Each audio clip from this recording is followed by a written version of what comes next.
10, or I beg your pardon, tied at 27 at the intermission and go plus 10 in the second half as Tad is sitting down, joining us via Zoom from Las Vegas as the Buffaloes wrap up non-conference play with a 6-1 record. Coach, you thought that Grand Canyon was going to be a heck of a basketball team, and well, they were awful impressive the way they played tonight, gave you guys everything they wanted. But let's go ahead and get your thoughts on this ballgame. Yeah, Mark, I mentioned that in the pregame when you and I talked. I mean, we knew coming into this game that this team's for real. And their two big guys they are Pac-12 level players. And that little guard, number 10, Blackshear, is a hell of a player. I mean, he's shifty and he's fast. And so, those three guys can play. And then they have the other guys that play their roles. They play them well. And, I thought in the first half, we let some of their role players make plays that they haven't normally made. But I think that was as a result of our defense and the lack thereof. This team was very efficient. They shot 48% in the first half, 53 in the second, almost 54, well over 50% for the game. That's not our kind of numbers that we like to see. But a lot of that credit goes to Grand Canyon. And they out-rebounded us. I thought they out-toughed us. They were the tougher, more physical team in the first half, without a doubt. Our guys bowed their backs. And obviously the turnover margin, we only turned it over 7 times. They turned it over 17. That was a big key to the game, I thought. But our guys got toughness, resilience. We saw that even in our loss at Tennessee, Mark. But, we showed it again tonight. We were able to come out with a victory. Tad, my guess is at halftime that you were probably urging your guys to push the pace a little bit. It seemed like that was really kind of something you were trying to do in the second half. Yeah, absolutely. We were like we were walking in cement, in the first half. We had no movement. We had no energy on offense. And, even when we got stopped, because we held them to 27 points in the first half, which is a very good number. But, we weren't able to capitalize on those stops that we got. And in the second half, we did. We pushed the pace. We kicked it ahead. At one point, Mark, our 4 big guys had 9 fouls early in the second half, and their 3 big guys had 3. They're 2 big guys.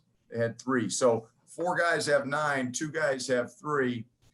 Not because it was a poorly officiated game, because it wasn't. It's because we weren't putting foul pressure on their bigs, and that was we did a better job of that in the second half in transition and had a little bit more patience and a little bit more energy. Ted, you and I talked in a pregame today about McKinley kind of letting things happen the other night because everybody was offense was flowing for everybody. This was a ball game, I thought, in the second half especially, where McKinley kind of took over, and then you saw him defensively making some plays. I mean, kind of doing what McKinley does. Yeah, no question. And, Eli had Blackshear for the majority of the night, but, when it was crunch time, McKinley Wright was on him. And that's, he asked for that assignment and actually didn't even ask for it. He just took it. And who might argue? Without question. Well, you wrap up non-conference play at 6-1. You're at Arizona on Monday night. This is always kind of that pivot point in the season. Give us a thought about where you think your team is. Yeah, I mean, obviously would love to have that Tennessee opportunity back. But, the one thing I really appreciate about this team, I think they're taking it to heart, the opportunities that they have to play, and they see what's happening around the country and with other teams. And, they're really cherishing the moment and the opportunity to get out there and compete. They want to play. They love playing with each other. We got a really good chemistry right now. We got a great cohesion in the locker room. Tonight was one of those nights where we shortened the bench a little bit. Jabari Walker didn't get in as much. Keyshawn did. I thought Keyshawn gave us some really good minutes in the second half, but he didn't play his normal load of minutes. Neither did Maddox. So, some nights are going to be like that, and we have to understand that. But I think our guys do. Well, Coach, congratulations getting through this non-conference slate. We look forward to the Pac-12 play, and Merry Christmas to you and the family. Yep, same to you and all the listeners. All right, thanks, Coach. Okay, we'll continue for questions for Coach Neil Wilk. Go ahead. Hey, Tad, I just have one quick question. When was the last time you won a game with 20 rebounds? I know.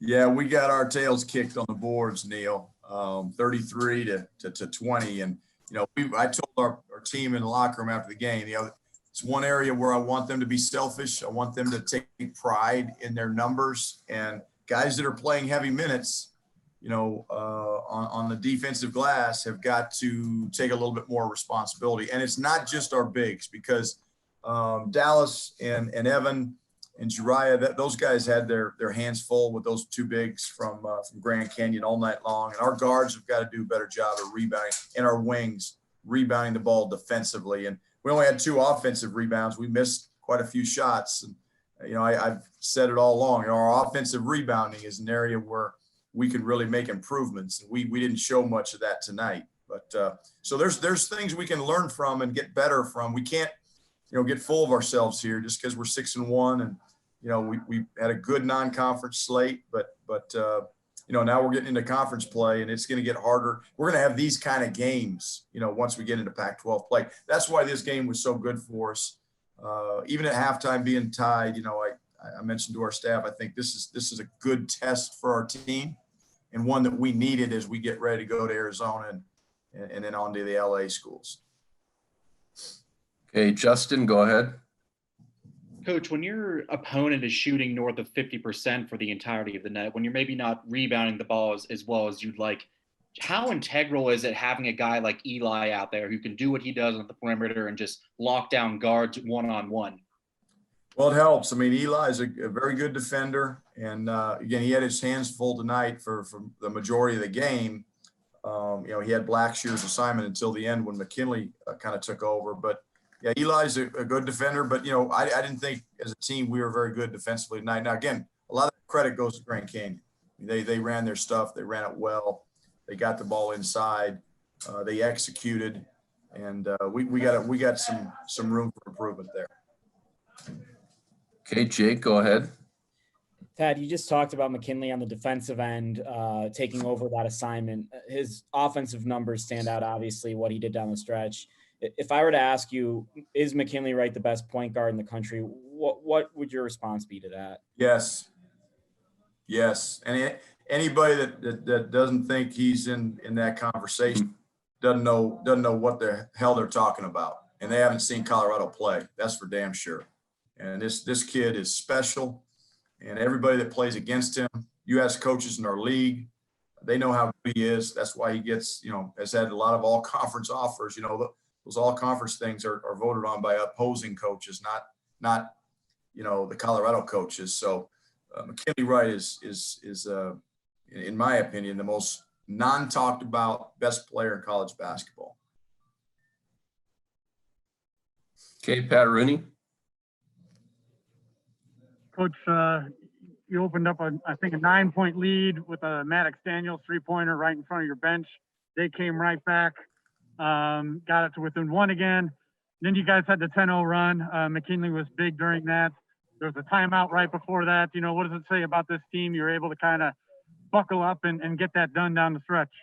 Yeah, I mean, again, this team's resilient, Pat, and they're tough. And, again, you think about it, we get out rebound 13. They shoot almost 51% on us, and we win by 10. So, and I knew that even at the Tennessee loss, there's something about this team that's special that you can't kind of put into words. There's a toughness and a resiliency that they have. Again, in the first half, I think we had a couple of 8-point leads, and they got shrunk. I just thought we got out toughed. I thought Grand Canyon wanted it more, was a tougher team in the first 20 minutes, and I thought we really bowed our backs in the second half. That run you're talking about was just one of them, but it was a critical one at that point of the game. Okay, Justin, go ahead. Chad, you look at Jariah and just every one of his, I think, 12 points tonight coming in the second half. We've seen him do that a couple times this year, just not much on the stat sheet in the first half and really just erupt in the second half. Just is he kind of just a guy that you don't have to worry about if he does have a slow start to the game? Yeah, because Jariah knows how to get his shots. He's a good shooter. I've mentioned it before. He's kind of what we call a gamer. Now I thought he really played exceptionally well on defense tonight. He was overmatched a little bit size-wise with the Lever kid in the second half, but he was on him the majority of the second half. And I thought his energy level on defense was as good as I've seen it. And I think, again, the Colorado kind of culture or defensive mindset, he's I think figuring that out. And that's a good thing to see, because we're going to need that. Okay, we'll go one more with Jake. Go ahead. Hey, Ted, you finished conference play 6-1. Obviously, it was really challenging there with some of the COVID issues in the middle. Really tough game out in Tennessee. But just how would you overall evaluate where you guys are, where you guys need to go? I feel good. Again, we'd love to have that Tennessee opportunity back, but life doesn't work like that. So, it's a great opportunity for our guys to learn that, you only get one shot at some of these teams. And, in league play, I think other than Washington, we in Washington, Arizona State, we only get one shot at those guys this year, and they get one shot at us. But everybody else, we have two. But I'm pleased with 6-1. We always want to win at least 75% of our non-conference games, and 6 out of 7 is 85%. So that's a good number. Good for our league, and I think it's proven that this team is a team to be reckoned with. And our league is good.